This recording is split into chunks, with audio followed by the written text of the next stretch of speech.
안녕하세요. 오늘도 주식시장의 뉴스를 모아서 깔끔하게 전달해드리겠습니다. 먼저 5월 증시부터 알아보겠습니다. 5월 국내 증시는 5월 29일 종가 기준으로 플러스 4.2% 상승했습니다. 업종별로는 건강관리, 소프트웨어, IT 업종이 시장 대비 꾸준히 강세를 보였는데요.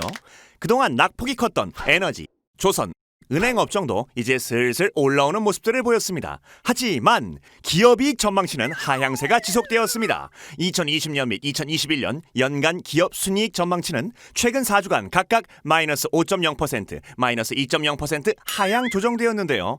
다만 이익 조정 하향폭은 조금씩 완화되는 상태입니다. 그럼 코로나19 이후 글로벌 경제는 어떻게 될까요? 물론 지금 2008년 금융위기 때보다 더 크게 떨어지긴 했지만 그런 경험 덕분에 모든 나라가 공격적으로 재정정책과 금융정책을 확대하고 있습니다. 특히나 미국은 GDP 대비 재정적자 규모는 2차 세계대전 이후 가장 확대될 정도라고 하니 어느 정도인지 짐작되시겠죠? 이처럼 정부와 민간의 부채가 확대되고 구조조정을 인위적으로 억제하고 있기 때문에 경기 회복 탄력은 오히려 둔화될 가능성이 높은데요. 그럼에도 불구하고 자산 가격이 크게 오른 이유는 팽창적 금융정책, 즉 중앙은행의 유동성 공급이 채권 금리를 하락시키고 위험자산의 요구 수익률을 낮췄기 때문입니다. 과거 연준의 양적 완화 국면에 신용 스프레드 축소와 증시의 기대가치가 상승했던 경향을 보였다는 것도 같은 이치겠죠. 그럼 앞으로 어떤 점이 위험 요소일까요? 제일 먼저 정부와 민간의 부채가 크게 늘었다는 점을 꼽을 수 있습니다. 앞에서 얘기했던 확장적 재정 정책으로 정부 부채는 크게 늘 것입니다. 게다가 중앙은행 역시 초저금리와 양적 완화를 시행하는 등 정책 여력은 거의 소진되었습니다. 더 이상 보여줄 패가 없다는 얘기지.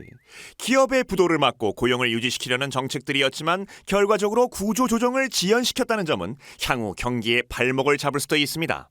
두 번째는 미국 대선을 앞두고 미중 분쟁이 강화된다는 점을 꼽을 수 있습니다.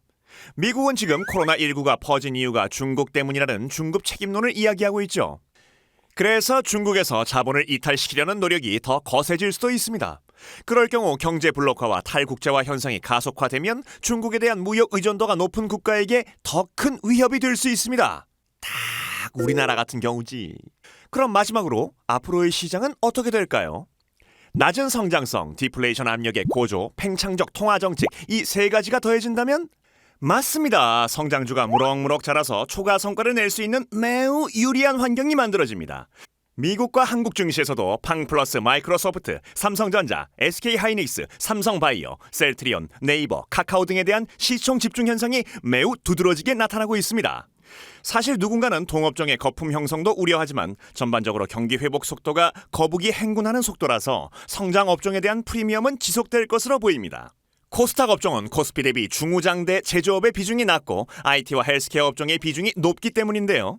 시장 참여자분들은 전체 시장의 상승폭보다 성장 업종의 차별화에 더 초점을 맞춰보시는 것을 권합니다.